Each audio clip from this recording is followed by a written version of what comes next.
Adakah anda tahu apa itu homeschooling? Menurut Kementerian Pendidikan Malaysia, homeschooling atau sekolah di rumah membawa makna satu kaedah persekolahan di rumah yang diberikan kepada kanak-kanak yang memerlukannya, seperti kanak-kanak yang mempunyai masalah kesihatan dan memerlukan jagaan rapi daripada ibu bapa atau penjaga. Ianya suatu keistimewaan dan bukanlah hak.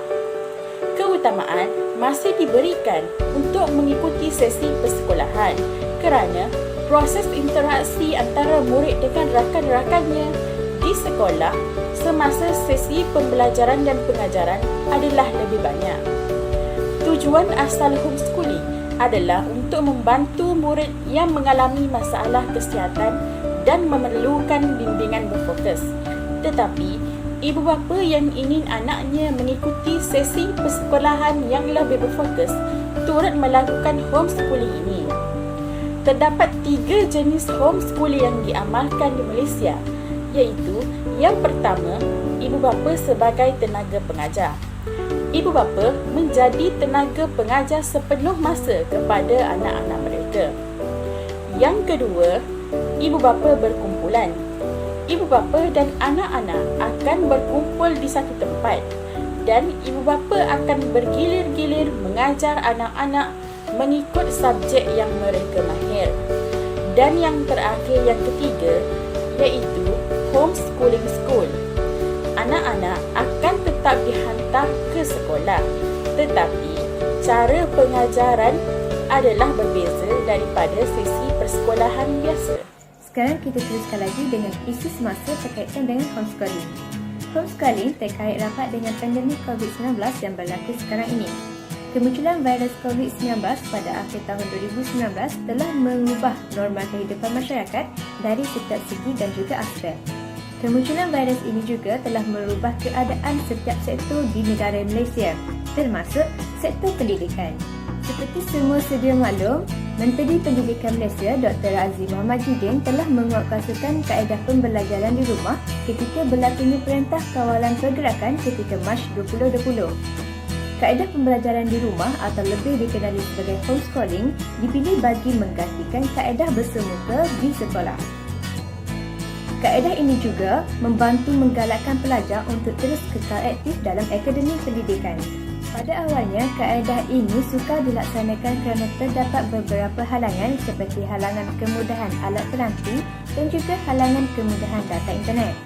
Namun begitu, pihak kerajaan dan juga pihak-pihak lain telah mengeluarkan bantuan berbentuk keuangan dan juga berbentuk alat peranti kepada pelajar dan juga mereka yang kurang berkemampuan. Pihak kerajaan juga telah mengeluarkan data internet secara percuma kepada pelajar-pelajar yang kurang berkemampuan. Bantuan ini diberikan kepada pelajar-pelajar bagi membantu pelajar-pelajar tersebut kekal aktif dalam mengikuti pembelajaran di rumah. Kaedah ini juga masih lagi diteruskan sehingga kini kerana wabak COVID-19 masih lagi tidak reda. Seterusnya kita akan lihat kesan homeschooling dalam teori fungsionalisme. Teori fungsionalisme menyatakan bahawa setiap ahli masyarakat dan institusi dalam sesebuah komuniti saling bergantung antara satu sama lain. Contohnya, pelajar di sekolah bergantung terhadap guru bagi memperolehi ilmu, manakala guru pula bergantung terhadap kurikulum yang mereka akan terapkan dalam proses mengajar. Antara kesan yang terdapat dalam kaedah homeschooling ini adalah ibu bapa sukar untuk tetap bertugas dalam mencapai tujuan pendidikan tepat pada waktunya. Homeschooling juga adalah tanggungjawab ibu bapa di mana ibu bapa perlu memainkan peranan paling penting terhadap pendidikan anak-anak mereka. Selain itu, homeschooling juga memakan masa dengan perancangan yang sedia ada, aktiviti di luar serta memantau pekerjaan harian oleh ibu bapa. Ini adalah komitmen yang mesti diberi perhatian serius agar kejayaan dapat dihasilkan. Seterusnya, kesan homeschooling berdasarkan teori konflik. Mac juga adalah individu yang telah mengaitkan teori konflik dengan pendidikan. Beliau menegaskan bahawa fungsi utama sekolah ialah mendidik pelajar tentang budaya. Hal ini kerana agama adalah ejen utama dalam mengubah sesuatu. Dalam bahasa Inggeris dikenali sebagai transmitting culture. Antara kesannya adalah ibu bapa mempunyai kawalan sepenuhnya terhadap anak-anak mereka dengan siapa mereka berkahwin dan bersosial. Oleh itu, kanak-kanak kurang mengenali akan budaya dan kepercayaan kaum sendiri serta kaum lain.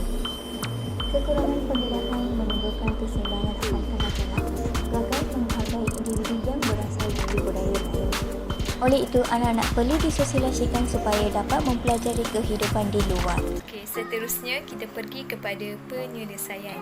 Seperti yang kita tahu, kanak-kanak homeschooling tidak terdedah kepada sosialisasi yang mencukupi sama ada dengan rakan sebaya maupun orang dewasa. Namun, terdapat beberapa cara yang dapat dilakukan oleh kanak-kanak homeschooling agar mereka tetap aktif bersosialisasi. Pertama, melakukan kegiatan yang bermanfaat.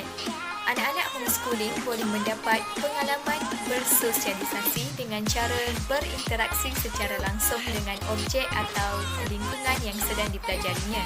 Sebagai contoh, anak-anak homeschooling boleh menjadi sukarelawan dalam komuniti yang bersesuaian dengan tugas atau bidang yang dipelajarinya. Jadi, secara tidak langsung, anak-anak homeschooling ini dapat membina sosialisasi dalam diri mereka. Yang kedua, memanfaatkan internet. Internet juga dapat meningkatkan kemampuan sosialisasi anak-anak homeschooling. Dengan adanya internet ini, anak-anak homeschooling masih boleh berinteraksi dengan rakan-rakannya antara satu sama lain dengan menggunakan media elektronik seperti telefon, komputer dan sebagainya. Namun, pemantauan daripada ibu bapa dan guru homeschooling pada saat ini adalah disarankan agar anak-anak tidak terdedah dengan perkara negatif di internet. Ketiga, ibu bapa boleh membuat kumpulan belajar terhadap anak-anak homeschooling. Semua ibu bapa yang menerapkan homeschooling terhadap anak-anak mereka boleh berbincang untuk membuat satu kumpulan belajar terhadap anak-anak mereka supaya mereka dapat belajar dan bermain bersama-sama serta mengajak mereka untuk melakukan aktiviti yang berfaedah. Jadi, dengan adanya kumpulan ini, mereka dapat berinteraksi antara satu sama lain dan membina keyakinan diri. Tidak dapat dinafikan bahawa homeschooling ini mempunyai kebaikan dan keburukan yang tersendiri jika dibandingkan dengan bersekolah di sekolah. Di dalam situasi pandemik yang sedang berlaku sekarang, sedikit sebanyak kaedah ini telah mula diterapkan di dalam cara pembelajaran anak-anak kerana pelajar terpaksa belajar dari rumah. Walaupun sosialisasi anak-anak sedikit terjejas apabila kaedah homeschooling ini digunakan, tetapi masalah ini dapat diselesaikan jika ibu bapa mencari alternatif yang betul untuk membolehkan anak-anak berinteraksi dengan orang lain, seperti membawa mereka bermain di taman permainan, mengajak mereka bertemu dengan saudara mara dan rakan-rakan, serta membawa mereka bercuti ke tempat-tempat baru. Homeschooling ini akan menjadi perkara yang mencabar kepada ibu bapa jika ibu bapa mempunyai anak-anak yang berada di peringkat pendidikan yang berbeza. Ibu bapa perlulah berfikir dengan teliti semua pilihan yang ada untuk memberi pendidikan yang terbaik kepada anak-anak supaya mereka mampu menghadapi masa depan yang penuh dengan cabaran dan dugaan.